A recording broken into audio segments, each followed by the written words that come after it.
Domani giornata mondiale dell'autismo, facile pensare ai bambini, meno agli autistici adulti. Il film Sentiero Blu racconta il viaggio di ragazzi del Centro Autismo Adulti di Torino, uno dei pochissimi in Italia dedicati a chi ha più di 18 anni. Le famiglie ne chiedono di più, si sentono abbandonate dalle istituzioni. Alessia Mari.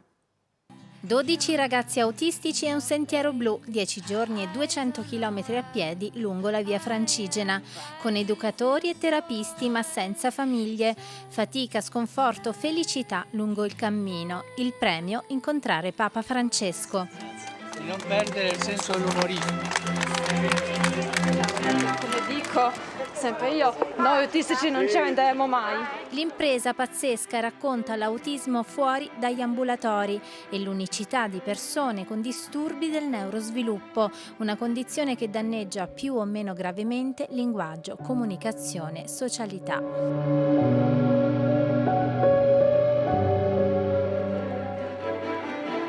La bellezza delle persone con autismo è essere profondamente autentiche, profondamente esplicite. Questo talvolta nella nostra società può essere persino considerato una disabilità.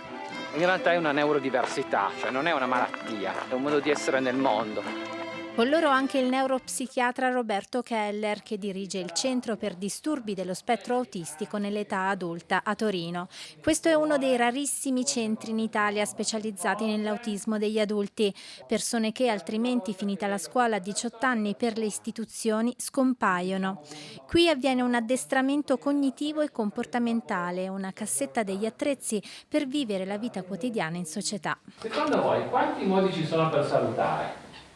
Ce ne sono tanti modi, esistono ciao, buongiorno, salve praticamente. Buon pomeriggio. Ce ne vorrebbe uno in ogni provincia di centri così, perché il rischio è regredire nei traguardi acquisiti nell'infanzia, pur avendo avuto una diagnosi precoce. Finiscono per perdere le competenze faticosamente acquisite, vengono fuori dei gravi problemi di comportamento che si riversano sulle famiglie e che ovviamente hanno un grosso carico emozionale ma anche proprio di fatica quotidiana. Le famiglie, su cui tutto grava da anni, chiedono, inascoltate a Stato e Regioni, di decidere insieme dove investire i fondi per l'autismo, perché solo loro sanno cosa non funziona, cosa manca. Ci sono pochi educatori e tanti assistenti, li chiamiamo OS. Questi assistenti non hanno una formazione adeguata. Non dimentichiamoci che l'autismo è inserito nei LEA, livelli essenziali di assistenza. Ci sono cose che hanno priorità, che è il benessere di famiglie disperate.